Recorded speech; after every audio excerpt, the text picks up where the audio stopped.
very good point. Oh, the ground's wet. I wasn't expecting that. Alright, Josh, can you give us evidence that you were walking barefoot? Yeah. Okay, I want to see this whole thing uploaded to YouTube. Yes. Okay, it'll be unedited though. Okay. Just like make some remarks like it's a podcast. Okay.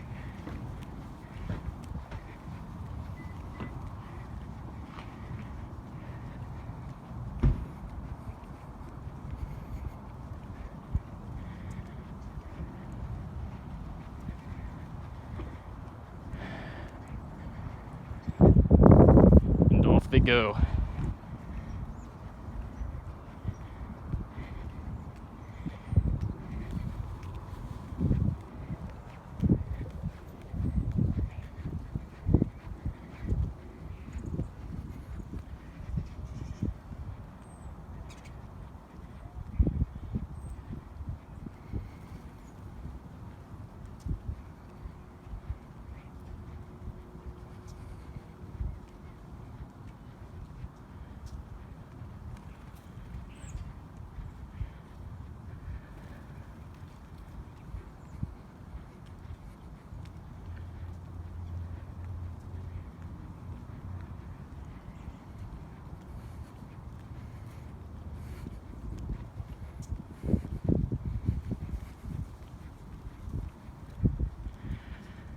I've climbed to that tree. There's a plastic bag in there. I bet you only 2 people know that. Maybe only 1 remembers when you think about it. Or maybe it's blown off. You never know. Alright, since I'm hardcore, I'm gonna walk on the gravel. This is actually kind of underwhelming. Oh, nope, never mind.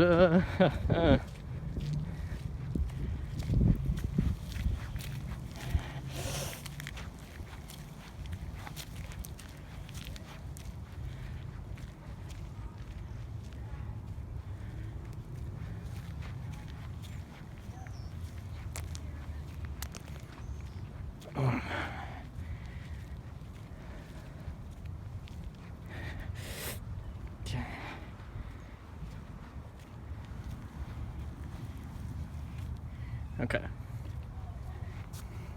Nice.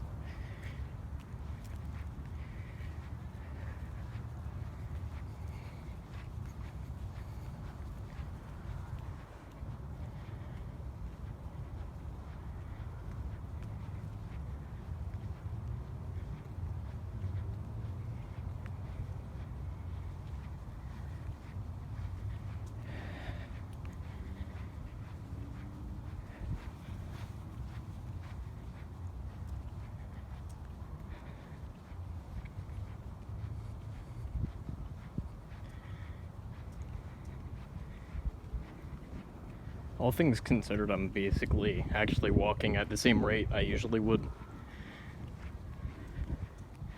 I'm not like an expert or like researched, but apparently you can actually run fast barefoot because you get more spring from your toes that you lose with shoes. But of course you don't want to do that. You don't want to bleed and feel pain and suffering. So you put on shoes.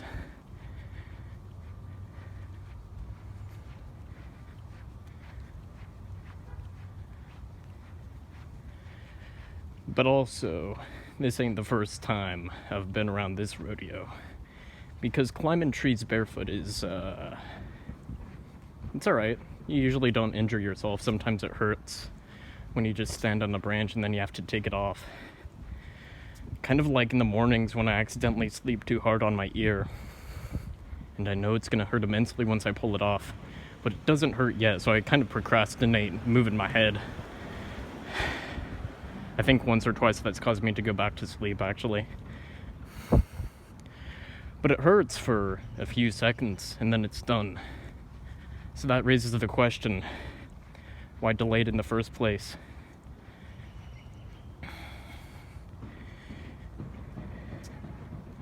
Maybe it's because I didn't feel strong enough to administer the pain. Even though, when you put the painful things first, They hurt less overall. They're done quickly, you don't have to worry about them. In a similar fashion, if you have something good, but you have to wait for it, then it's going to feel even better once you get to it. And of course, the opposites are true. If you have to wait a long time for something painful, it's going to be worse. A short time for something good, less good. But pain's still pain. You're going to have to feel it eventually. So it makes sense to do it first. But unfortunately, I'm not necessarily with my senses or my physics, my metaphysics, that is, when I first wake up. That's a runner over there. I wonder how people would react to this, other than, the people watching it.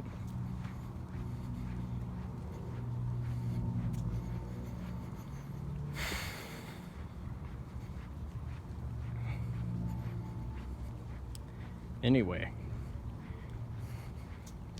I am starting to feel a bit of a hurt, and I'm not sure if it's a hurt or if it's like I'm wearing down my skin and it could bleed, or if it's just itchy from irritation. I'm gonna go with irritation. Seems the most secure.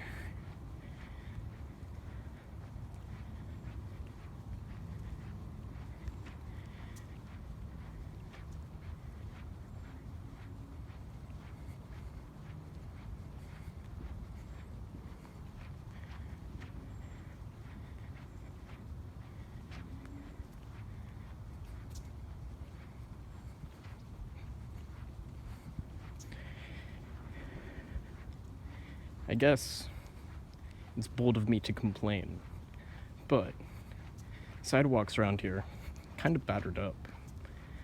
I know some places don't have sidewalks, or maybe theirs are worse, but you see this fill-in? Back a while ago, that was just the pavement sticking right upward. Not fun to bike on. Could probably trip over it, especially if you aren't paying attention, or maybe if you're just older.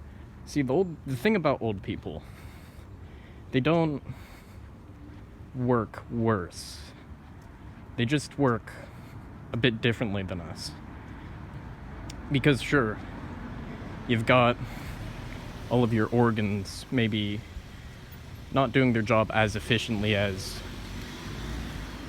a 22 adult, but you also have that wisdom, that knowledge, the understanding, which cannot necessarily be explicitly transferred by just talking.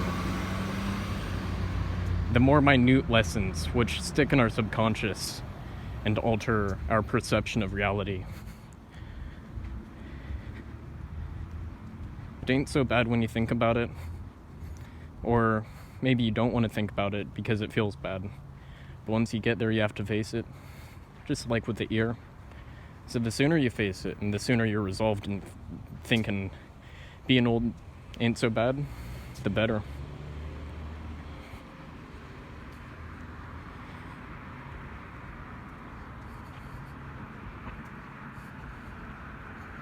It ain't all great, though. I mean, bold words for I, who has not been old yet, but maybe the time passes a bit faster. Maybe you had more time to accrue traumatic memories, or maybe just sweet ones of the days gone by. And when you look back on the past,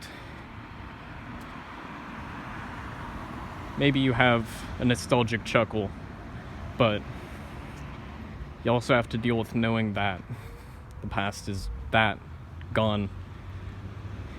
Despite whatever victories there were, the warm moments you shared with another person, to ash, perhaps never to be again. And then, if the memory is traumatic, then, yeah, all that pain, and it comes back to you. Even though it belongs to the past, it really does belong to you. You can't escape from it, but maybe you can come to terms.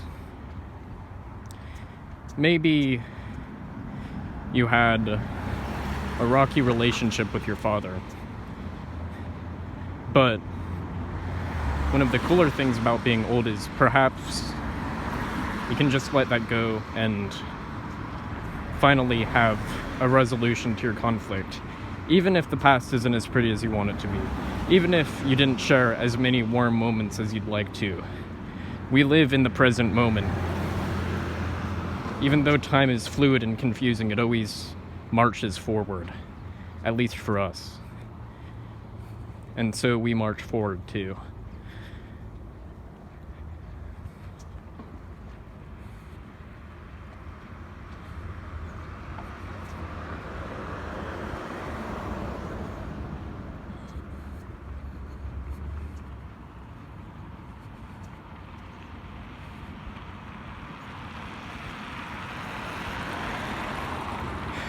And maybe when we are older, we just work differently, or if you're so inclined to believe, decrepit.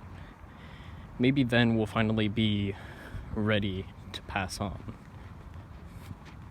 Maybe we'll feel accomplished. You can only do so much in a day. Perhaps you can only do so much in a lifetime. And then, at the end of the day, you sleep. And at the end of the life, you take a deep breath out and you sleep.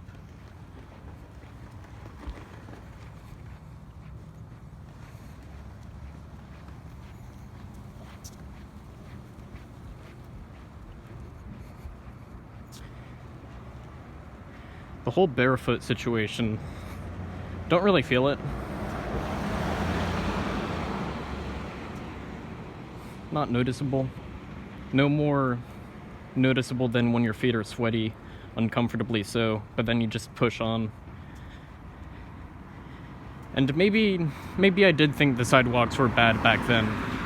You know, back a few minutes ago. You can rewind. I can't. Not yet, at least. But these smooth parts of the road, they were once a blemish, but now stepping on them, they feel remarkably and cathartically smooth. It's like when a bone breaks, it comes back stronger.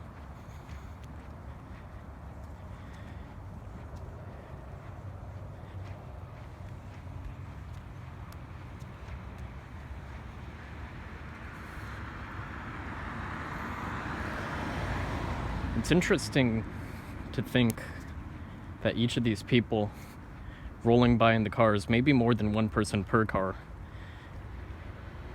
they all have their entire life in front of them, within them, in the future. And we don't acknowledge that. They're just an NPC in our quest. And we are as them, as they are to us. It's interesting to think and actually acknowledge that each of them, they're a complete person, or, you know, a person in progress. And we get a glimpse of them, thousands and thousands, yet we still feel lonely.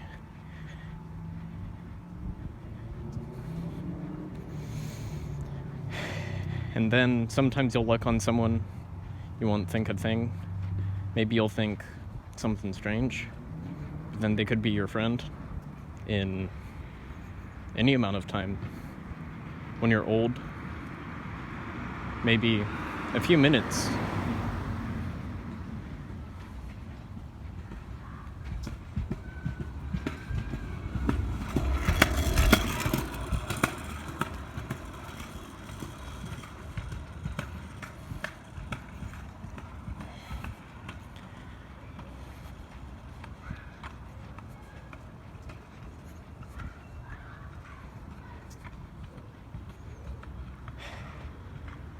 It's a nice day today. I got to, well, I would say wake up early, but is it really fair to say that I'm waking up early when I wake up at the same time every day? When there's no true central point of time to base myself off of. Maybe I can base myself off of those around me, but they ain't me. Maybe they're not representative of what's right, if there's even anything right. It's just like the universe. It doesn't expand from any one point. It expands from the observer's point of view. So it expands from me, and it expands from those cars that are passing by, and it comes from all of us. It's kind of like when today someone mystified told me that the existence of each atom has a gravitational effect on the whole universe, no matter how small. And that's true. Or at least I think. I don't know. I'll take his benefit on the doubt. It sounds credible. But it's true in more than one way. Each person, no matter how far out they live, how disconnected, we all have an effect on each other. Of course, for some it'll be larger. That's like friends and family. And then for some of us, it's just the random guy in China. Or the random guy walking around with no shoes on. Or socks, but realistically, you're not going to wear socks unless you want to tear things up.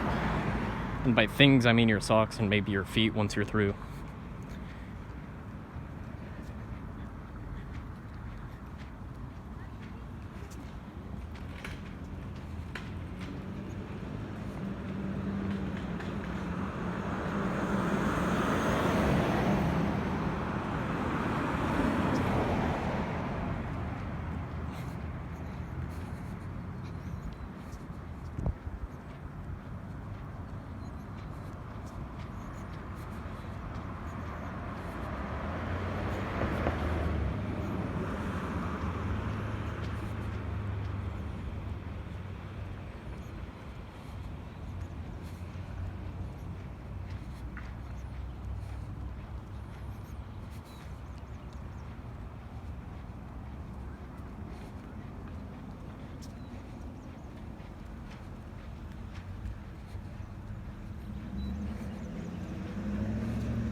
My right foot's starting to feel it now.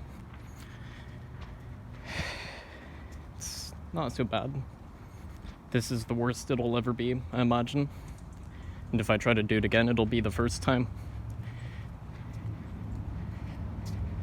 My feet will be, well, perhaps they'll callous.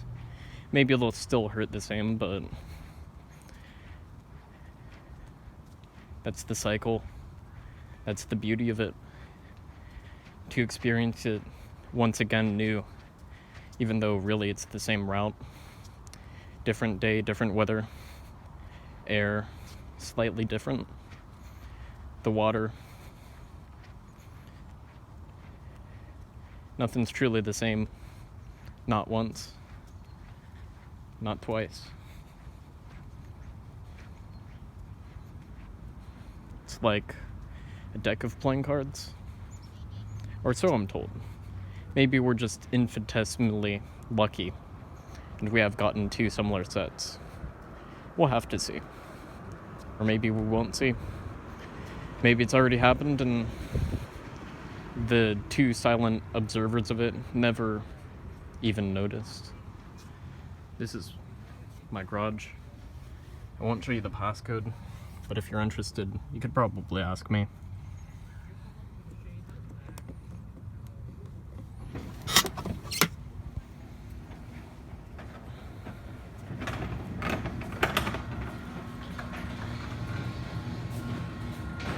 And here we are, to the door of absolution. What lies beyond? You already know.